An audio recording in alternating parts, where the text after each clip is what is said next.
For now though, let's get into our number 10 with Terry Kath. He was the guitarist and one of the lead singers for the famous rock band Chicago. Now he had a self-admitted history of drug and alcohol abuse and had developed a bit of a habit of carrying guns around and playing with them. On January 23rd, 1978, after a party at a friend's house in LA, he was playing around with his unloaded guns and pulling the trigger next to his head. Eventually, he picked up a semi-automatic 9mm pistol and told his friends, "Don't worry about it, look, the clip is not even in it." Unfortunately, the gun still had a single round in the chamber. Kath put the gun to his head, pulled the trigger, and instantly died. Those became his last words, telling his friends not to worry. Next up at number 9 now, we have Michael Jackson. The death of the King of Pop was overshadowed somewhat in many ways by the trial of Conrad Murray, Jackson's doctor at the time of his death, who was convicted of killing Jackson. He gave Jackson a powerful hospital anesthetic which he subsequently overdosed on. Jackson's nickname for this anesthetic was Milk. Conrad Murray said that Jackson's last words to him were, "I'd like to have some milk, please give me some more." Moving on to number 8 now, we have Sam Cooke. Born in Mississippi in 1931, Sam Cooke went on to become one of the most famous soul and gospel singers of all time. I love his music, you guys should definitely listen to him if you haven't done so already. By 1964, his career was really just getting started at the age of 33. On December 11th of that year, he was staying at the Hacienda Motel in LA. A woman called Elisa Boyer had accompanied Cooke back to his hotel room, but after feeling uncomfortable with him, she gathered up her clothes and left the hotel while he was in the bathroom. She accidentally took some of his clothes too. According to the motel manager, Cooke then came downstairs and tried to break into the office in a rage, demanding to know the whereabouts of the woman. The manager, Bertha Franklin, then shot him in what she said was self-defense as Cooke approached to attack her. He died soon after. His last words were simply, "Lady, you shot me." Many of Cooke's acquaintances have doubted the official story and feel that Cooke was wrongfully killed. At number 7 we have James "Sweet Jimmy" Robinson. Robinson was a former boxer, famous for his bout with Muhammad Ali. His last interview was in Sports Illustrated in 1979. He spoke about his friendship with Ali and that he only weighed 158 pounds for his fight, not 178, as was officially listed. After this interview, he was never seen in the public eye again, and nobody knows what happened to him. Died? Did he start a new life under some new alias? Till this day, nobody knows. ESPN sports writer Wright Thompson had apparently spent 6 years trying to track the guy down, but to no avail. He wrote an article about his attempt in 2009. At our number 6 spot, we have Connie Converse. Now, this one is more positive than a lot of the others on this list, as it's pretty likely that she disappeared on purpose to start a new life. Connie Converse was an American singer and songwriter active during the 1950s. She disappeared under mysterious circumstances. In 1974, seemingly feeling unfulfilled and struggling with personal and professional dissatisfaction, Converse left her home in Ann Arbor, Michigan. She wrote letters to friends and family explaining her intention to start a new life and pursue a different path. And after packing her belongings into her Volkswagen Beetle, Converse drove away and was never seen again. She left behind no clues about her destination, and her whereabouts remain unknown. Friends, family, investigators, they all attempted to locate her, but they never did. Her music, which was recorded in the 50s and 60s, gained attention long after her disappearance when it was released in the 2000s. Number 5, Lemmy Kilmister. I do not understand how Lemmy lived to the age he did. He died at 70, but considering his lifestyle, that's like a normal person living to 150. Lemmy clearly wasn't in great health in his final interview in 2015 for a German TV station. Kinda crazy that it's been 8 years actually since he died. Feels like 2 years ago to me. He knew he was in bad health in this interview. It's a pretty reflective one. He talks about his past, the lifestyle he led, and how many friends he'd lost over the years. He said, "A lot of my friends are dead who shouldn't be, but that's the luck of the draw. It's random. You can't plan your life. It doesn't work." He was also asked if he would always continue performing, and he said, "After death, no, I'd have to stop there." He died just over a month after this interview. Next on the list we have Jean Spangler. Jean Spangler was an American actress born in 1923. She appeared in small roles in films like The Petty Girl and The Miracle of the Bells during the 1940s. She was recognized in Hollywood, but not super famous or anything. Her career was still in its infancy when she sadly disappeared. On October 7th, 1949, Spangler left her Los Angeles home, telling her sister-in-law that she was going to meet her ex-husband regarding child support, and then she never returned. The next day, her purse was found in Griffith Park, containing a note that read, "Kirk, can't wait any longer, going to see Dr. Scott. It will work best this way while Mother is away." It's still a mystery as to who this Kirk guy was. Kirk Douglas was actually briefly questioned, but had no connection to Spangler's vanishing. There were multiple investigations and searches, but Spangler's fate remains unknown till this day. Ultimate Warrior. Ultimate Warrior's last appearance in the wrestling ring was haunting in retrospect. The Ultimate Warrior was huge, not just in terms of being one of the most famous wrestlers in the golden era of wrestling, right alongside Hulk Hogan and Andre the Giant, but he was also just like physically massive. In 2014, he appeared on Raw for the first time since 1996 to deliver a speech or promo. He'd just been inducted into the WWE Hall of Fame a couple days before, and this speech ended up sounding, once again, a little too close to home in retrospect. At one point, Warrior addressed the crowd, stating, "Every man's heart one day beats its final beat. His lungs breathe a final breath. And if what that man did in his life makes the blood pulse through the body of others, it makes them bleed deeper and believe in something larger than life, then his essence, his spirit, will be immortalized by the storytellers, by the loyalty, by the memory of those who honor him." Warrior would suffer a heart attack the very next day. Joe Pitchler. Joe Pitchler was a former actor known for his roles in many family-oriented movies in the late 90s and early 2000s. He disappeared under mysterious circumstances once again. After leaving the entertainment industry during high school, he planned to return after graduation, but at 18 years old, Pitchler went missing on January 5th of 2006 after attending a party with friends. 4 days later, Pitchler's Toyota Corolla was discovered. Inside the car was a note in which Pitchler expressed his desire to apparently be a better brother, and he requested that his personal effects be given to his younger brother. His cell phone was also found, with the last outgoing call made at 4 a.m. to a friend who had been at the same party. No body was found, but law enforcement authorities leaned towards the theory that Pitchler might have taken his own life. Family, though, expressed dissatisfaction with the investigation, claiming that insufficient action was being taken. They pointed out that the police didn't dust Pitchler's car for fingerprints, and there was limited effort in searching through his apartment. To this day, Joe Pitchler's disappearance remains unsolved. And finally, we have Glenn Miller's final farewell. Glenn Miller was a renowned American band leader and musician during the swing era. He achieved considerable success in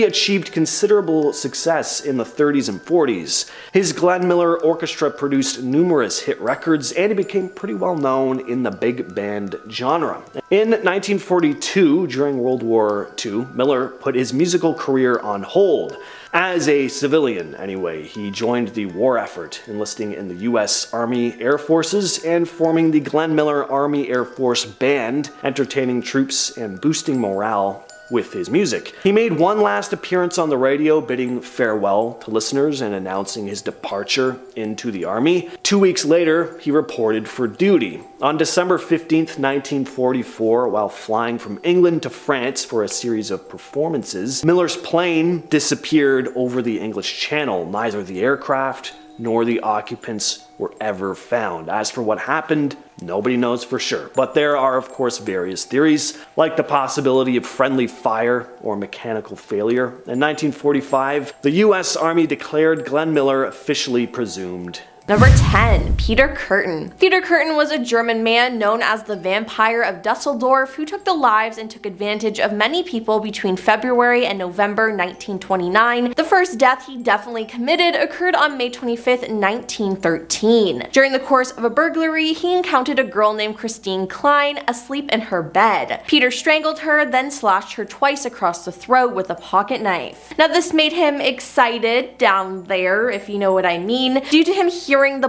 dripping from her wounds onto the floor by her bed and on his hand. He then did this multiple times to countless other victims. Then one day, Peter confessed to his wife that he was the vampire of Dusseldorf, and in the information provided to detectives, his wife explained that although she had known her husband had been repeatedly imprisoned in the past, she was unaware of his culpability in any deaths. He was arrested and was charged with 9 counts of homicide and 7 of attempted homicide. Now, he pleaded not guilty by reason of insanity to each of those charges, but he was found guilty and sentenced to death on 9 counts. Now, he was also found guilty of 7 counts of attempted homicide. Now, Peter displayed no emotion as his sentence was passed, and at 6 o'clock on the morning of July 2nd, 1931, Peter was beheaded via guillotine. Since he loved blood, his last words were, "Tell me, after my head has been chopped off, will I still be able to hear at the sound of my own flashing from the stump of my neck?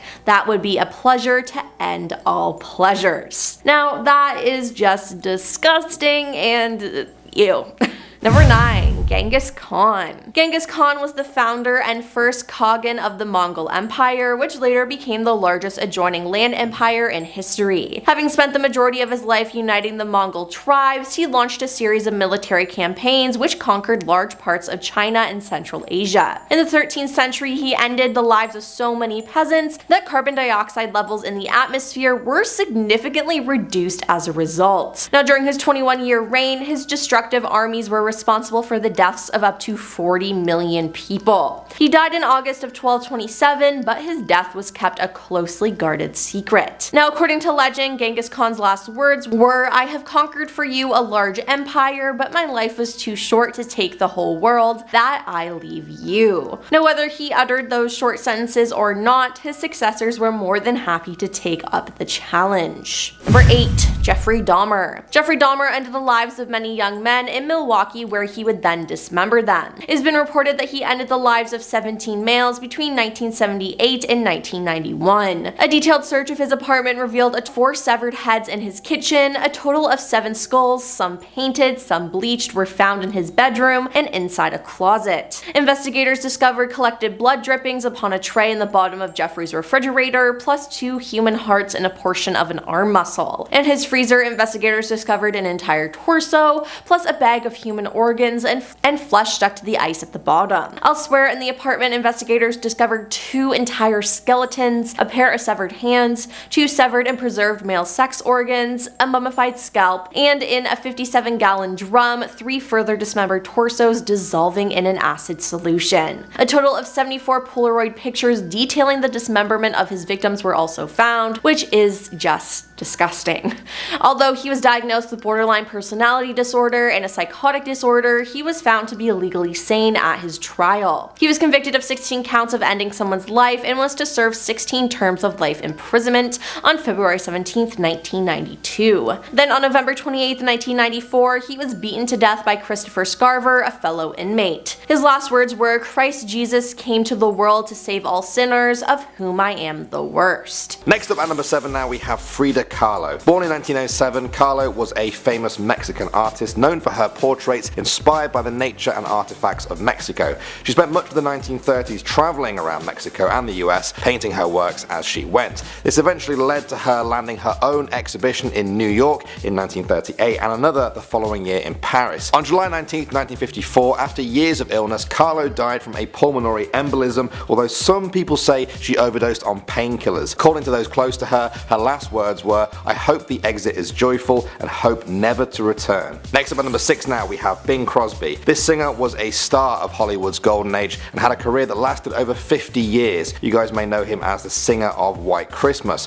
perhaps one of the most famous Christmas songs of all time. For the last few years of his life, Crosby had been recovering from a life-threatening fungal infection in his lung that had seen him go in and out of hospital. On October 14, 1977, he played 18 holes of golf with his friends. As they headed back to the clubhouse, clubhouse, Crosby said to them, "That was a great game of golf, fellas." Soon after, he collapsed and died instantly from a massive heart attack. Moving on to number 5 now, we have Amy Winehouse. This English singer-songwriter became world famous for her music that spanned across genres such as soul, rhythm and blues, and jazz. Her 2006 album Back to Black led to 5 Grammy Awards, making her the first British woman to ever do so. She had a much publicised battle with alcohol and drugs throughout her career, even referencing it in many of her songs. On July 23, 2011, her bodyguard found her unresponsive at her home in London. An ambulance was called, but she was pronounced dead on arrival. Her alcohol blood level was found to be 5 times the legal driving limit. She had seen her doctor just the night before, who claimed that some of her last words were simply,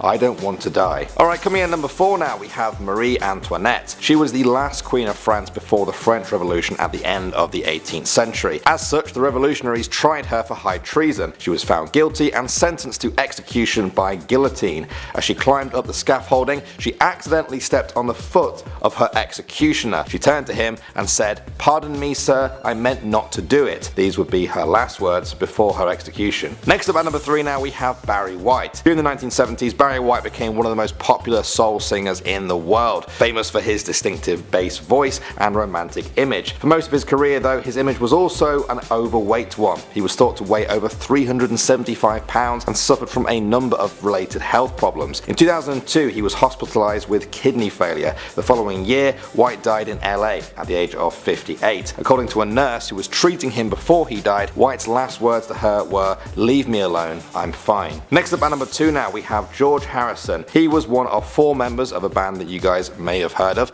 known as the Beatles. George died in 2001 after a long battle with cancer. According to his wife, Olivia Harrison, his last words to her were simply, "Love one another," which reflected the message he promoted throughout much of his time with the Beatles and the rest of his life. Harrison's family scattered his ashes, according to Hindu tradition, in a private ceremony in the Ganges and Yamuna rivers in India. And finally, number 1 now, we have Charlie Chaplin. He is perhaps one of the most famous names of the 20th century. His comedy has transcended time and cross-language barriers. By the mid-1970s, Chaplin was well into his 80s and still had plans for future film projects. Unfortunately though, his health worsened to the point where he needed constant care. When it looked like his time had come, a priest was called to give him his last rites. The priest said, "May the Lord have mercy on your soul." Chaplin's reply, said to be his last words, was, "Why not? After all, it belongs to him." He died in his sleep on Christmas morning 1977 at the age of 88. Starting off this countdown, we have Brittany Murphy. Brittany Murphy was an iconic actress in the late 90s to early 2000s. She was well known for the movies Clueless or Uptown Girls, and it was such a tragedy that she had to pass away at such a young age. She had such a bright future ahead for her. Sadly, on December 20th, 2009, Brittany passed away. Shortly before this, she had called her mom and said, "Mom, I'm dying." Imagine hearing those words coming out of your daughter's mouth. It just breaks my heart. It said she passed away from pneumonia, an iron deficiency, and from having multiple drugs in her system. In our 9th spot, we have Elvis Presley. Alright, so Elvis Presley. Do I even have to explain who Elvis was? Like, if you don't know who he was, then wow, you might be a little too young to watch these videos. I'm kidding, but he was just a huge superstar. On August 16th, 1977, Elvis had gone to the dentist in the morning and then returned home to his fiancée. At some point, he told her that he was, and I quote,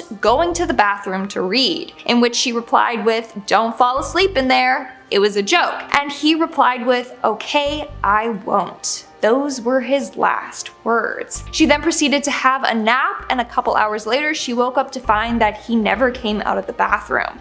He had passed away in there. This just makes his last words so haunting. What's even worse is that he proposed to her on January 26, 1977 in that bathroom, the same place he passed away. In our 8th spot, we have Prince, a huge rock legend that was known for his elaborate stage outfits and amazing voice and vocal range. Prince was performing almost every night in high heels. As a result, he developed bad back and hip problems, leading him to need some serious painkillers. He was prescribed a fentanyl patch to help with the pain, which later would contribute to his overdose on April 21st, 2016. Before he passed away, he had been on the phone with his lawyer.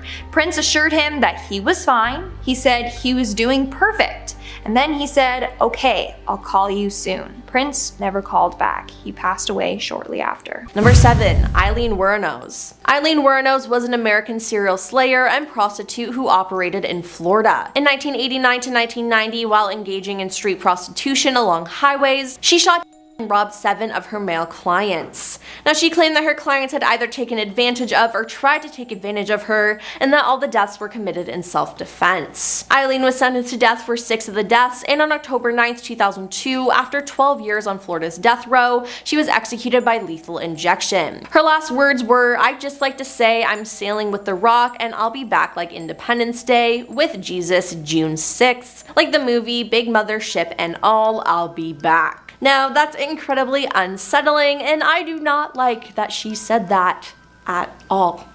Number 6. Charles Manson. Charles Manson was a criminal who created a cult called the Manson family. It was active in California in the late 1960s and early 1970s. Now, the group consisted of approximately 100 followers who lived an unconventional lifestyle and frequently used psychoactive substances. Now, according to group member Susan Atkins, the members of the family became convinced that Manson was a manifestation of Jesus Christ. Now, some of the members committed a series of 9 deaths at 4 locations in July and August of 1969. In 1971, Manson was convicted of first-degree homicide and conspiracy to commit homicide for the deaths of 7 people, including the film actress Sharon Tate. The prosecution contended that while Manson never directly ordered the deaths, his ideology constituted an overt act of conspiracy. Now, on March 4th, 1971, during sentencing hearings, Manson trimmed his beard to a fork and shaved his head, telling the media, "I am the devil, and the devil always has a bald head." Then on March 29th, 1971, the jury sentenced him to death. Manson, though, died from cardiac arrest resulting from respiratory failure brought on by colon cancer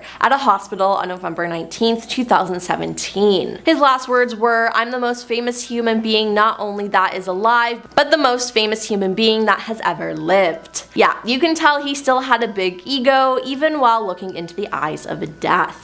Number 5. Salvador Ramos. You may not know this man's name, but you do know his crime. On May 24th, 2022, Salvador Ramos and his 66-year-old grandmother had an argument over his failure to graduate from high school, during which he shot her in the face before taking her black 2008 Ford F-150.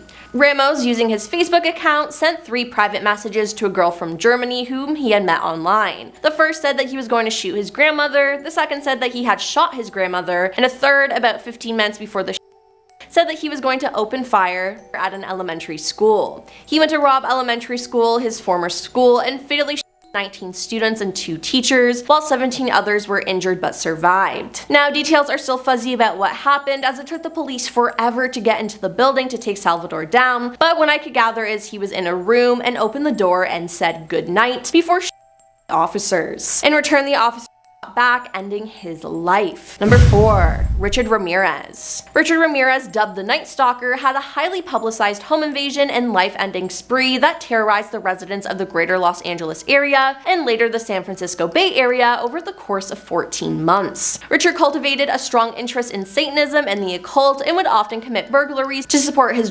addiction, many of which were later frequently accompanied by ending people's lives and taking advantage of them. Now, he also frequently enjoyed degrading and humiliating his victims, especially those who survived his attacks or whom he explicitly decided to live by forcing them to profess that they loved Satan or telling them to swear on Satan. Now, he was eventually caught, and in 1989 he was convicted of 13 counts of taking someone's life, 5 attempts of taking someone's life, 11 counts of taking advantage of a person, and 14 burglaries. He was sentenced to death and was on death row. While awaiting his scheduled death, he died on June 7th, 2013 due to health complications, but his last words were, "I am beyond good and evil, I will be avenged." All I gotta say is, I hope he doesn't get avenged. Number 3. Albert Fish. Albert Fish ended the lives of many of the young and was suspected in at least 5 homicides. He was nicknamed the Boogeyman for his predatory behavior. He confessed to 3 deaths that police were able to trace to a known homicide, and he confessed to stabbing at least 2 other people. Now, Albert once boasted that his number of victims was about 100. He abducted Grace Budd in 1928, and in an abandoned home in Westchester County, New York,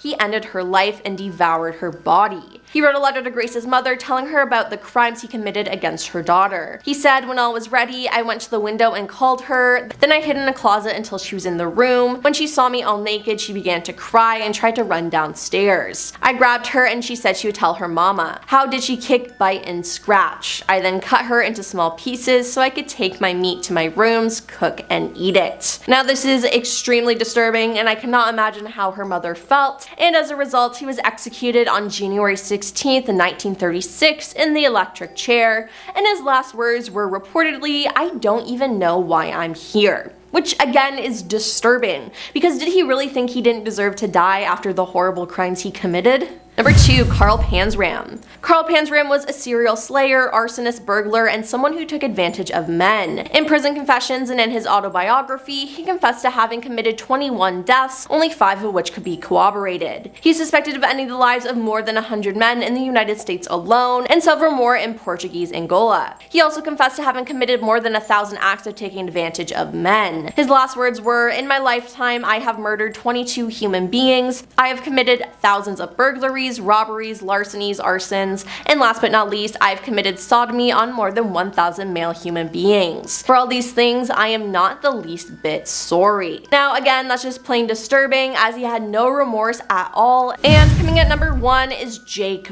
Berg. In 1949, Jake Berg, sometimes referred to as the Tacoma Axe Killer, was arrested by police after breaking into the home of Bertha Klutt and her daughter Beverly June Klutt and ending their lives with an axe. Upon questioning by authorities, Jake revealed intimate knowledge of 33 other deaths of Caucasian women, which made him a prime suspect for those as well. On July 15, 1949, Jake was hanged at the Washington State Penitentiary, but not before he uttered what would be later known as the Bird Hex in his final statement. He said, "I'm putting the Jake Bird Hex on all of you who had anything to do with my being punished. Mark my words, you will die before I do." Now the real scary thing about this is that within a year of his execution, 6 people connected to this case did die. So is it a curse? Was it a coincidence? Who knows? Kicking off the list at number 10. Sir Isaac Newton. Alright, yeah, we'll start this list off back in the early 1700s. Why not? Let's start crying back in the olden days. Sir Isaac Newton lived until he was 80, and back in the 1700s, living until you're 80, why, that's practically unheard of, right? That's insane. Newton started to experience digestion issues, but come 1727, he blacked out and never woke up again. The man died at 84. His last words were sad, of course, as are all of these on this very sad list that I'm doing, in a hopefully not sad way. But they go as follows. "I don't know what I may seem to the world, but as to myself I seem to have been only like a boy playing on the seashore and diverting myself now and then and finding a smoother pebble or a prettier shell than the ordinary, whilst the great ocean of truth lay all undiscovered before me." What exactly that means? Let's all talk about it in the comments. Let's try and decipher that. There we go. Number 9, John F. Kennedy. A little more recent, jumping to the 1960s, President John F. Kennedy was killed while riding in a motorcade. We all know this one, of course. I don't have to go into grim detail about what happened here. He was riding alongside his wife, of course, First Lady Jacqueline Kennedy, and in front of him there was Texas Governor John Connally and his wife Nellie. They were all rolling along when Nellie said to John, "You certainly can't say that the people of Dallas haven't given you a nice welcome." The president then said back, "No, I certainly can't." And just moments later, that's when he met his fate. Number 8, Alfred Hitchcock. This man went out with a zinger. Classic, what a classic drama queen. Alfred Hitchcock worked alongside famous painters and literary figures throughout history. He's an icon. He teamed up with Cary Grant, Jimmy Stewart, Dorothy Parker, you name it. In his 1945 film Spellbound, Alfred even brought on Salvador Dali, like the real Salvador Dali, to help him with the film's dream sequences, right? He had a vision, he knew what he was doing. He also terrified many people for years to come. It's also a fun one. Hitchcock is known for going great lengths to keep his endings a secret, like Psycho, for example, a 1960s classic. The ad department for the film told audiences to please not give away the ending, as it's the only one they have. That's fun, that's cute. Weirdly mirrors his last words in real life. As he was dying, Alfred said, "One never knows the ending. One has to die to know exactly what happens after death, although Catholics have their hopes." That sounds very Alfred Hitchcocky.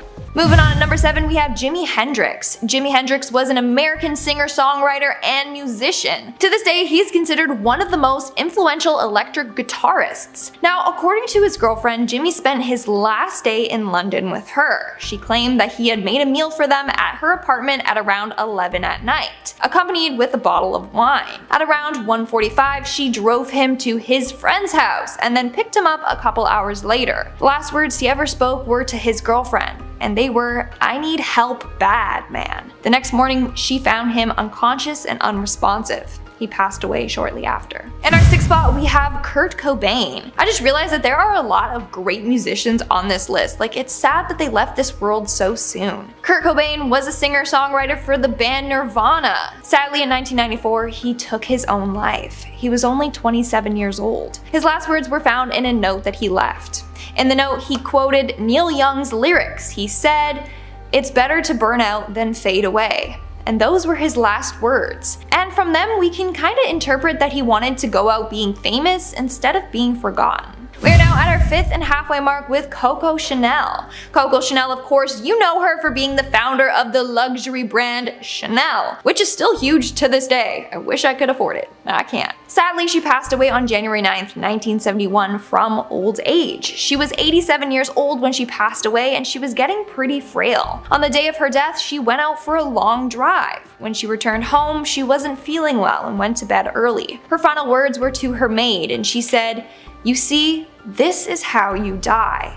That's pretty dark if you ask me. What's freaky is how a lot of these celebrities knew that they were passing away. Like, they can feel their body giving up on them or something. Somehow they just know that it will be their final day. Moving on to number 4, we have Joan Crawford. Joan Crawford was an American film and TV actress. She started off as a dancer for a number of theater companies and then went on to be on Broadway. From there, her career took off and she was in a number of impressive films. Sadly, on May 10th, 1977, she passed away from a heart attack at the age of 73. While this was happening, apparently her maids were praying for her, and her last words were telling them off. She said, "Damn it, don't you dare ask God to help me." And then she passed away. Wow, I bet those maids felt really bad after that. Coming in at number 3, we have Michael Jackson. Now, there's a lot of controversy surrounding the King of Pop's death. But in the end, he passed away after overdosing on propofol, the drug he was addicted to and constantly had his doctors administer him. The last thing he ever said was "more milk." Milk was the name he had given propofol because of its milky appearance. So his last words were asking for the thing that would later kill him. In our 2nd spot, we have Princess Diana. On August 31st, 1997, Princess Diana got into a car with her rumored boyfriend. However, the driver of the car was very intoxicated and ended up driving at a very high speed when he lost control of the car and smashed into a pillar. The driver and her boyfriend died instantly. The paparazzi that had been following the car watched this tragedy unfold before their eyes. Diana suffered from a concussion, broken arm, cut thigh, and massive chest injuries. When the paparazzi came to her rescue, they heard her say, "My God, what's happened?"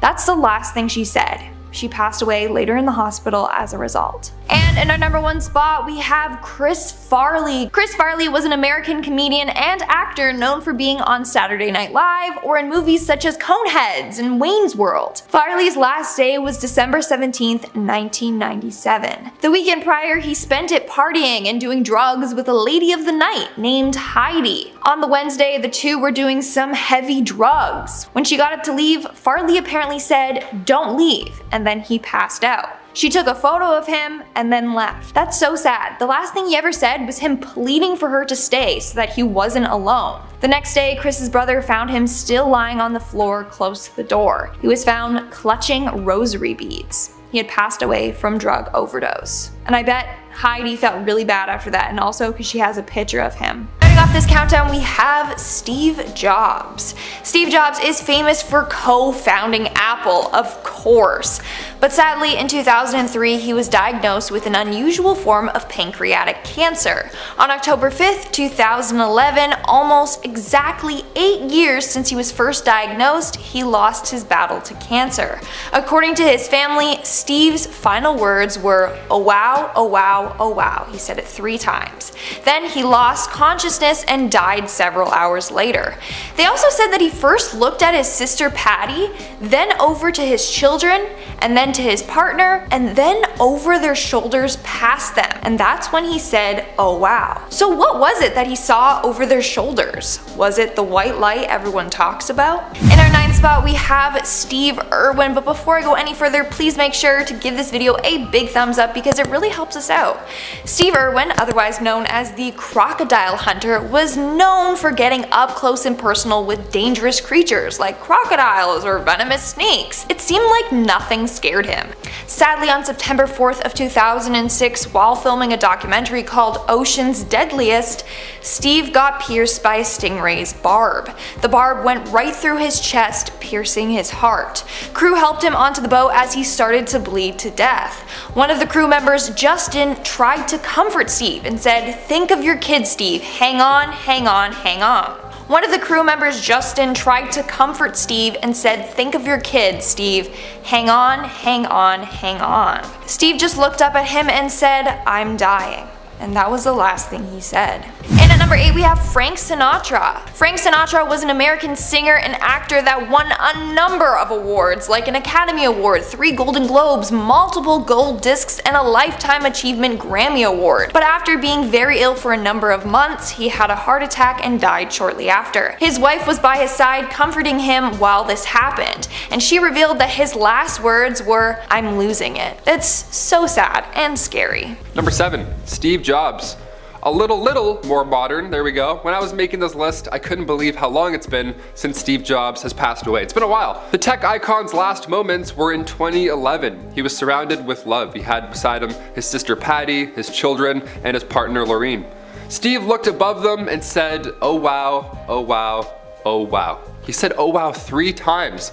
That's pretty heavy stuff to hear. Steve's last moments were shared furthermore when his sister wrote in his eulogy, "Even now he had a stern, still handsome profile, the profile of an absolutist, a romantic." Number 6, Nostradamus. I predict that you'll hit that thumbs up. That's inappropriate, but we try our best. The astrologer's last words were in itself predictions. And this last prediction he sadly got right. Nostradamus, full name Michel de Nostradam, published a book on prophecies back in 1555, and in it he had 942 pieces of writing. He had these poems that told the future, right? These texts have supposedly hinted towards the JFK attack, meteors hitting Earth, the invasion of France, global warming, you name it. He said some eerie things about such topics, and he also predicted his own death. On paper, he did.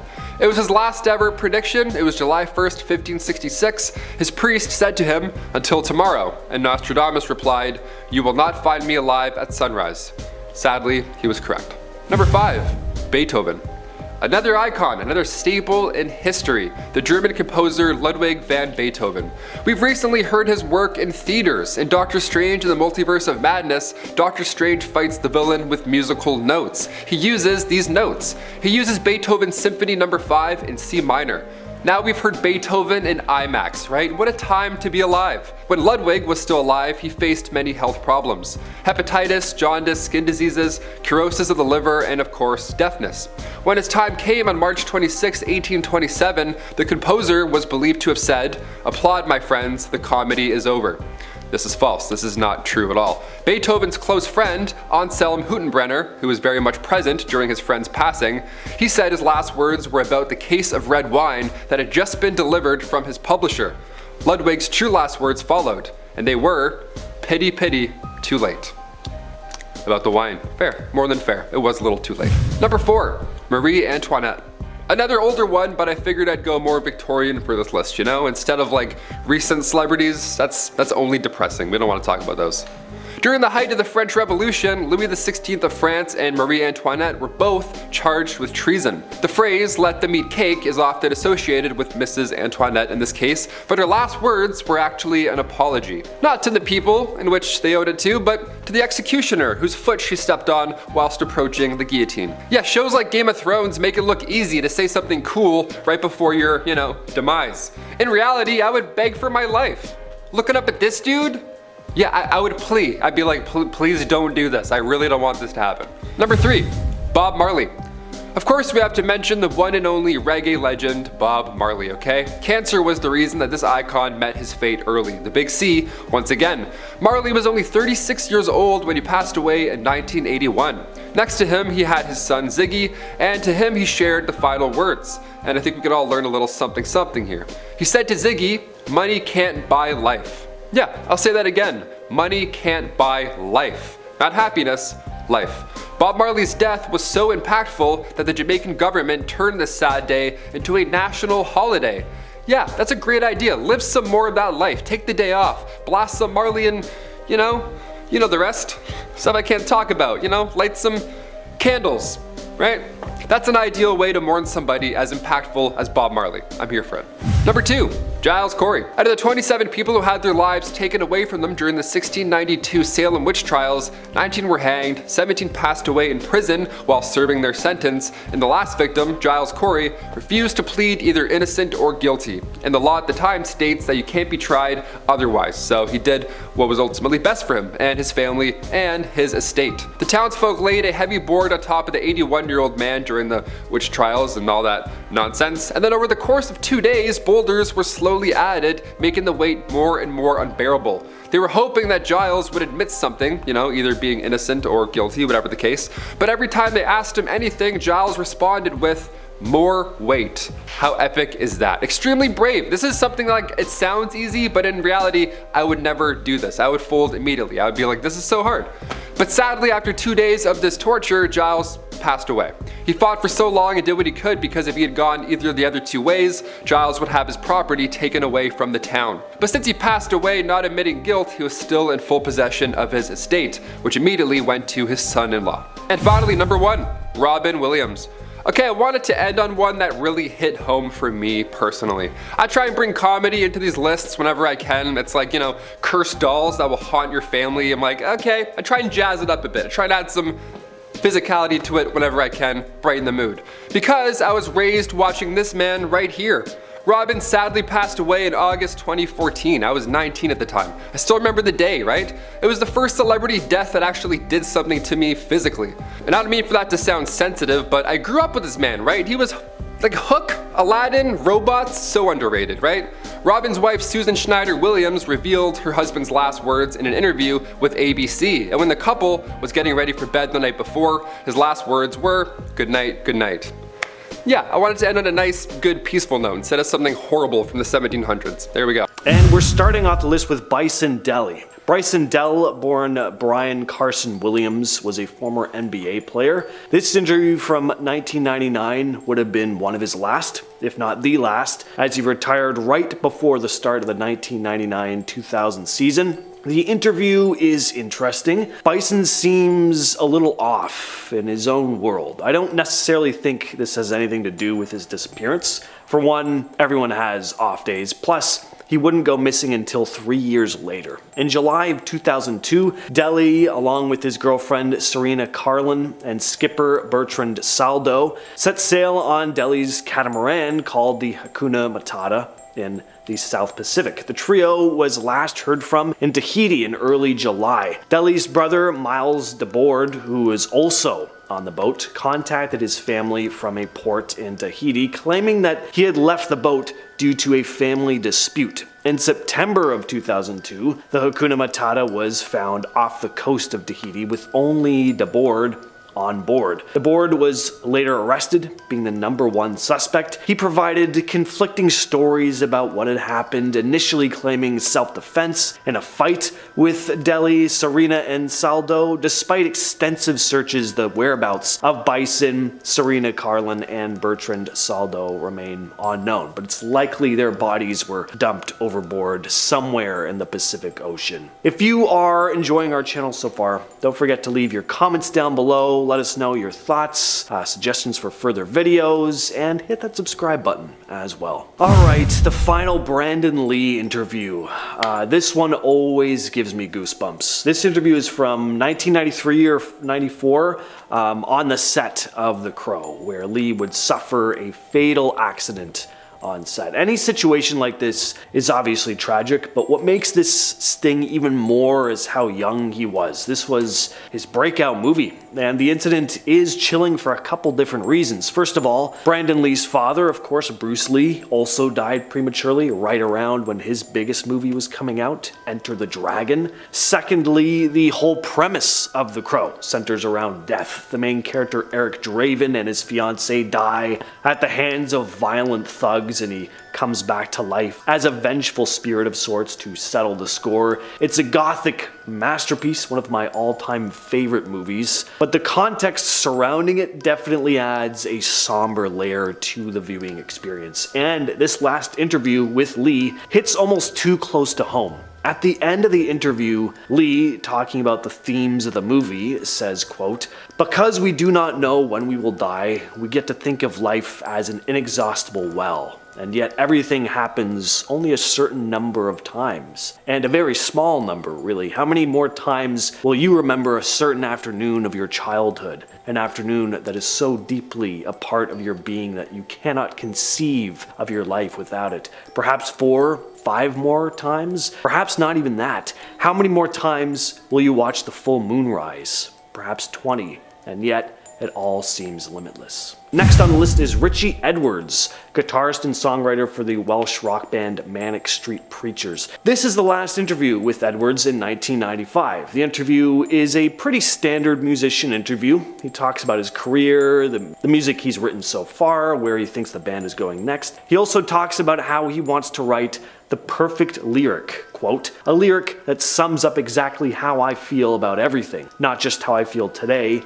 how I've felt all my life. Everything I've read, everything I've seen, everything I believe. In those 15 lines, you can just see it all." This is something I think many artists strive for, to make a piece of work that completely encapsulates who and what they are. On February 1st, 1995 though, Edwards checked out of the Embassy Hotel in London and drove to his apartment in Cardiff. Later that day, his car was found near the Severn Bridge. Edwards was never located. His disappearance left many questions unanswered, as there was no conclusive evidence indicating what happened to him. In the weeks leading up to his disappearance, Edwards was apparently exhibiting some signs of emotional distress, including self-harm and depression. He also was known to have issues with addiction. In 2008, Edwards was officially declared presumed dead by the courts, but his body has still never been found, and there are various theories that have been proposed, even one including the possibility that he faked his own death in order to start a new life free of fame. That's something that comes up a lot with musicians. People just don't like accepting that they might actually just be gone. Moving on to number 7, we have Frida Kahlo. Famous artist Frida Kahlo was said to be one of Mexico's greatest artists. She began painting mainly self-portraits after a bus accident that left her severely injured.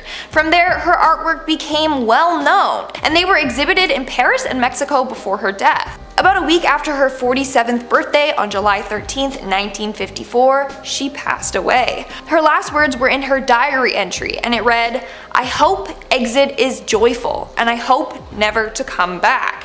Now, it's said that she passed away from a pulmonary embolism, but others believe that she took her own life. At that point in her life, she did have a couple of failed attempts. This was because she had to have her right leg amputated below her knee from a gangrene infection, and that really affected her.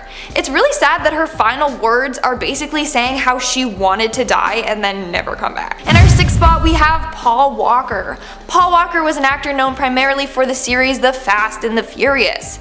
He passed away on November 30th, 2013 after attending a charity event. Paul's last words were, "We'll be back in 5 minutes." This was said to Jim Torp, a man working at the event. But sadly, Paul never returned back. He got into a car that his friend was driving, and a little while later they crashed into a concrete lamppost and 2 trees before it burst into flames, killing Walker and the driver instantly. We're now at our 5th and halfway mark with John Lennon, an amazingly talented singer and songwriter who was the founder and co-lead vocalist for the Beatles. On December 8th, 1980, John Lennon was assassinated outside of his Manhattan apartment. The man that took his life was a fan that traveled all the way from Hawaii. Apparently he didn't like Lennon's lifestyle and how he was portraying himself to the press. On that night, he waited outside of Lennon's apartment and then shot him 4 times in the back. Lennon's last words were, "I'm shot, I'm shot." He repeated it twice, and that was the last thing he ever said. Rest in peace, John Lennon. Witnesses told police Lennon was shot near the door to his apartment building as he and Yoko Ono returned from a recording studio. I saw John and Yoko get out of the limousine.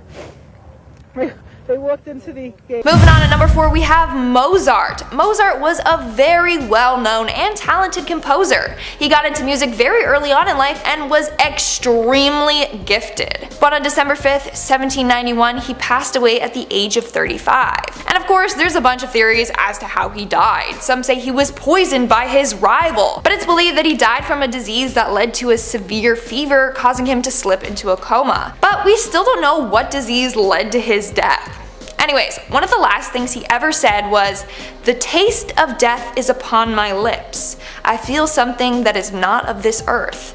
I mean, that's very artistic, but also it's sad because he knew that he was going to pass away soon. In our 3rd spot, we have Nostradamus. Nostradamus was a very famous man known for being a prophet. Apparently he could see into the future, and honestly a lot of his predictions have come true, so people believe that he was legit. Well, Nostradamus actually predicted the exact date of his death. On July 1st, 1566, he made sure to tell his priest all of his last predictions because he knew that the next day he was going to die. The priest ended the conversation saying, "Until tomorrow," and he replied with, "You will not find me alive at sunrise." He died that night. His last words to another person were, "Tomorrow I shall no longer be here." That's pretty freaky. In our 2nd spot, we have Amy Winehouse, another super talented individual. Like, her voice is incredible. It sends shivers down my spine. But on July 23rd, 2011, Amy passed away from alcohol poisoning. The night before her death, Amy Winehouse met with her doctor and told her that after 3 weeks of being sober, she started drinking again because she was bored.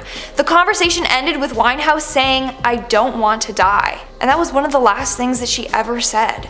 The next day, the bodyguard found her laying in the same position as she was a couple hours prior. He checked on her, and that's when he knew she was gone. Now, this one breaks my heart because she literally was so worried about dying, and then the very next day, the very thing that she feared happened. And in our number 1 spot, we have Heath Ledger. Heath Ledger was a well-known Australian actor known for starring in movies such as 10 Things I Hate About You, Brokeback Mountain, and The Dark Knight. Sadly, on January 22nd, 2008, he passed away from an accidental prescription drug overdose.